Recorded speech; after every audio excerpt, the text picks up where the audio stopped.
¿cuándo terminan las vanguardias? Y creemos que todavía no terminaron, porque no tenemos una distancia histórica como para poder ponerle nombre y saber cuándo empieza y cuándo termina un movimiento.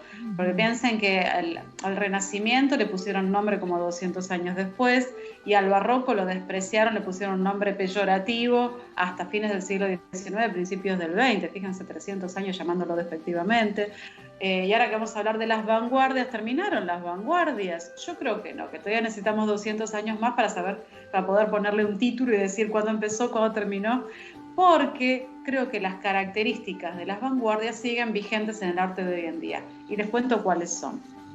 Llamamos vanguardias a lo que pasó en arte a partir de 1890, ya dijimos que se iban perfilando, tanto en música como en literatura. Cuando hablamos del tren que viene, que ya no para más y que sigue de largo y que va para allá, estamos hablando de esto. Toda la movida a partir del romanticismo no tiene otra forma más que llegar a las vanguardias. En el contexto en el que se vive a principios del siglo XX, piensen que venimos con el surgimiento de la psicología, ahora sí, con el doctor Freud, la búsqueda dentro de uno mismo, de qué es lo que hay, inclusive de las cosas más oscuras, ¿sí?, que nosotros mismos no podemos reconocer. Tenemos toda una crisis de migratoria mundial prácticamente, en la cual 3 millones de personas llegan, por ejemplo, a Argentina. Así como llegan a Argentina, llegan también a Estados Unidos, o llegan a otros lugares del mundo, escapando de guerras que hay en Europa. Tenemos la teoría darwiniana, que revoluciona la mirada científica, nos guste o no. Y esto impacta sobre el valor del ser humano, quiénes somos. Y entonces necesitamos volver a definir quiénes somos. Y en ese volver a definir quiénes somos, tenemos una ruptura con el pasado, tenemos los cánones, con las leyes, con las reglas, como si rompiéramos con nuestros orígenes, con nuestro padre, ¿no? Y en este romper con el padre también pienso en el ateísmo, ¿no?, en romper con Dios. Ya Dios deja de existir prácticamente, de hecho lo dice Nietzsche, dice Dios ha muerto. Dios ha muerto no es que Dios físicamente se muere, sino que el ser humano hace de cuenta que Dios no existe. Cuando Dios no existe, nosotros perdemos un poco también las coordenadas, ¿no? Perdemos un poco los marcos de referencia, pero los perdemos casi que voluntariamente, ¿no? Porque dejamos de mirar el clasicismo, ya no lo miramos más, al contrario, lo que estamos buscando es romper con todas las reglas habidas y por haber. Empujamos los límites de lo que se acepta como norma, como statu quo, como acuerdo social, sobre todo en el ámbito cultural. Empujamos las reglas, el borde lo más lejos posible. El hombre moderno es un hombre de acción, cambiar los parámetros del mundo. Dígame si hoy en día nos seguimos en la misma búsqueda, ¿no? Prima la subjetividad sobre el objeto, o sea, el yo del autor o del artista, y influye, como decíamos, la psicología y también la relatividad, que ya en el campo de lo científico, ¿no? Lo que se busca es la libertad de expresión, que no se ha logrado siempre, ni siquiera en el siglo XX-XXI, sino que ha habido censura también, pero la búsqueda es infringir todas las reglas en pos de la libertad total en la expresión. ¿De qué manera? Bueno, se cambia la estructura de las obras, después les voy a hablar sobre literatura un poquitito, se toca temas tabú, o sea, temas que antes no era ético tratar, bueno, ahora sí. No importa si es ético, en realidad se los trata igual, se los pone sobre la mesa, las cosas de las que no hablábamos. Se desordenan los parámetros creativos y lo que se busca es una actitud provocadora. El arte ahora provoca. Se busca la originalidad a través tal vez de lo lúdico. ¿Qué es lo lúdico? El juego, ¿sí?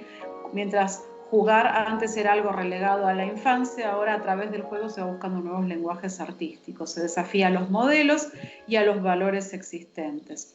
Hay una lucha contra las tradiciones, en la búsqueda de la libertad individual y de la innovación. Y sobre todo, esto se vamos a ver, yo creo que en todas las artes, la experimentación.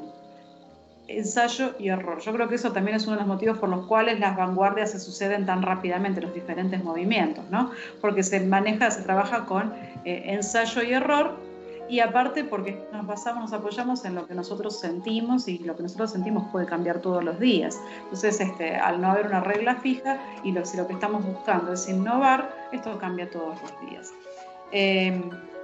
Una de las cosas que, por ejemplo, va a estar en tela de juicio es el tiempo, tanto en literatura como en música, como en artes plásticas.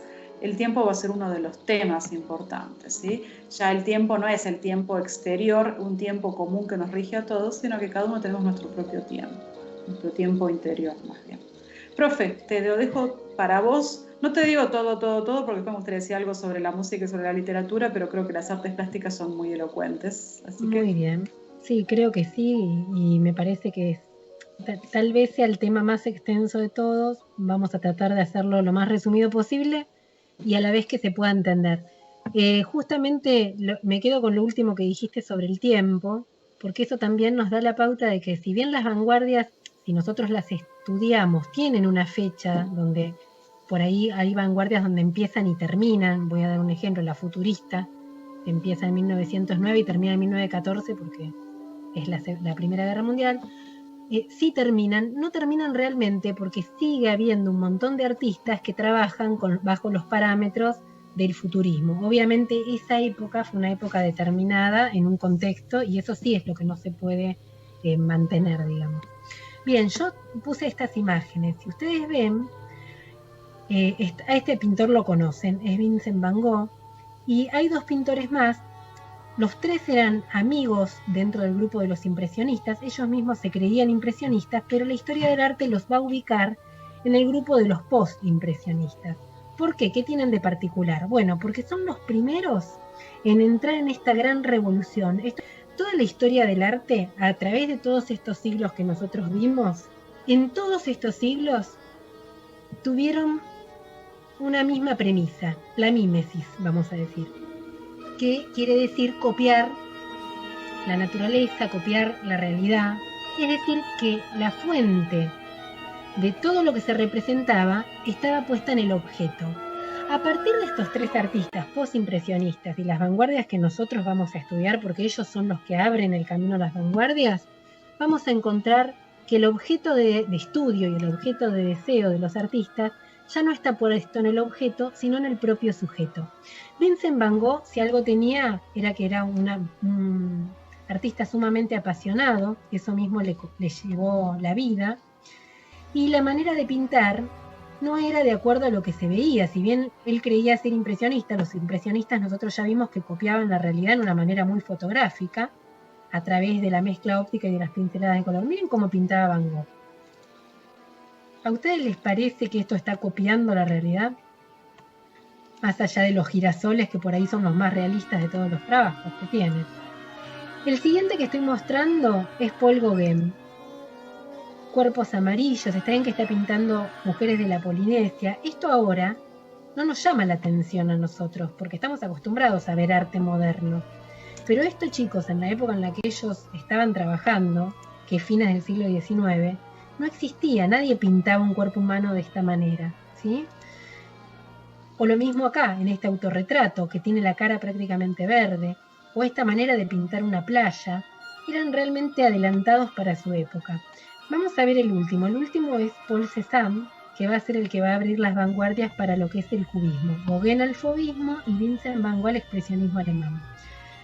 Y ahora sí, me interesa que se fijen cómo pintaba Cézanne, que pinta como cuadraditos, ¿ven? Son pequeños planos de color, porque eso es lo que después vamos a ver parecidos al cubismo.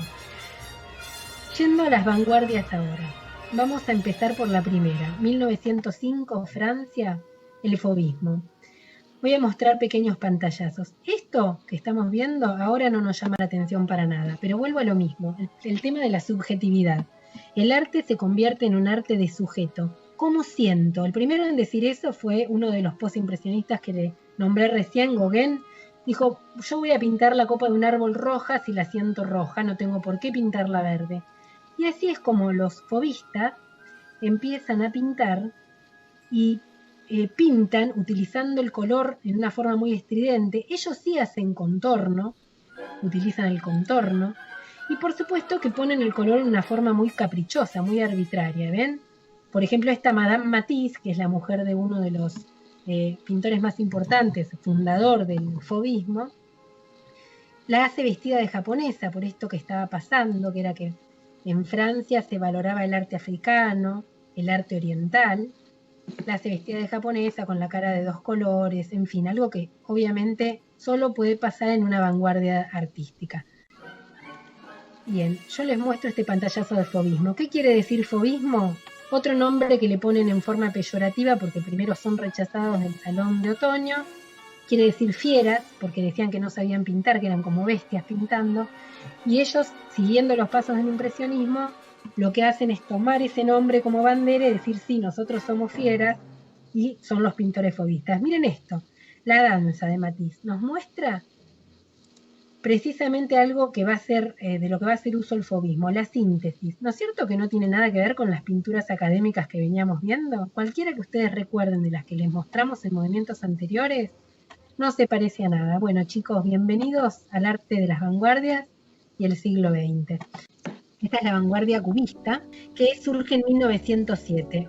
Acá lo tenemos a Picasso, dos fundadores, Picasso y Braque, y lo más importante del cubismo que ustedes tienen que saber es que interviene en la perspectiva. Y acá viene la teoría de la relatividad de Einstein. Y ustedes van a decir, ¿qué tiene que ver con el mundo de la física? Bueno, no se viene exactamente con la física, pero sí con la idea de relatividad.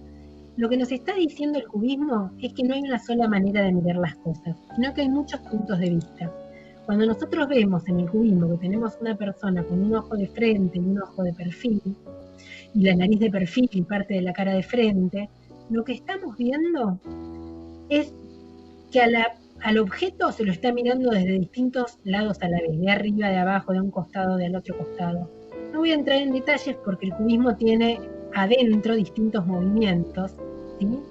Pero ustedes, la gente común cree que se llama cubismo porque está hecho con cuadraditos, y por eso le pusieron el nombre, pero en realidad lo importante del cubismo, lo que lo define como tal, es el uso de esta perspectiva. Si pensamos en lo que hablábamos del Renacimiento y de la perspectiva clásica, de la pintura de la Última Cena de Leonardo, donde hay un punto de fuga y demás, fíjense, esta pintura, ¿no es cierto que no tiene nada que ver? Esto, chicos, es perspectiva clásica, es perspectiva moderna, ¿sí? Estamos en el arte moderno. Y además incorporan objetos, pedazos de papel, pedazos de partitura, esterillas de sillas, material como para no simbolizar, sino directamente poner la cosa. Bueno, esto es el cubismo. El cuadro principal del cubismo es Las señoritas de Aviñón, que además está hecho con máscaras africanas.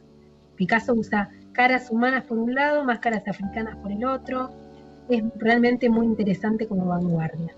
Y es así como tenemos en Italia a los pintores futuristas, otra vanguardia.